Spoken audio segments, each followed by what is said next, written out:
Money Matters on this Tuesday. A quick look at electric vehicle sales might give the impression that EVs are a niche product that'll never replace Americans' gas-powered trucks or SUVs. Well, a recent spike in gas prices also did little to lift sales, and the elimination of some tax incentives last year cut into demand. But is the situation as grim as it sounds? Yvonne Rodriguez joins us with a look at why EV sales might be down but not out. The numbers don't lie. U.S. sales of new EVs fell 20% in the second quarter from a year ago, according to Cox Automotive. But experts tell me the real answer goes far beyond one data point.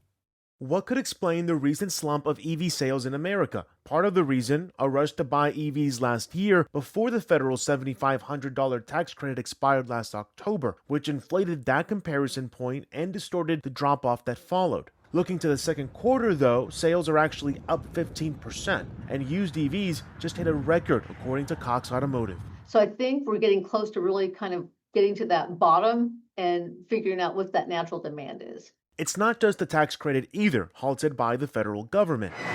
The Trump administration also scrapped financial penalties for automakers who violated emission rules, which had pushed automakers toward building more EVs. Legacy automakers have taken tens of billions of dollars in charges against their earnings over the last year to downgrade EV production plans. Even Tesla, the lone automaker that made a profit selling EVs to Americans, now seems more interested in creating humanoid robots than cars. I think all those things really had manufacturers step back and say, okay, what makes sense? We need to be profitable. How should we shift our timeline? In addition, we're starting to see consumers buy traditional hybrids. How can we make our powertrain more flexible so that we can easily adjust to consumer demand depending on the powertrain? Sales continue to rise in the rest of the world, most prominently in China, but also in Europe. Most other countries still have EV incentives, and drivers there pay higher prices for gasoline or diesel. The International Energy Agency estimates that pure battery EV sales rose to about 14 million last year from 11 million in 2024 and should rise further this year.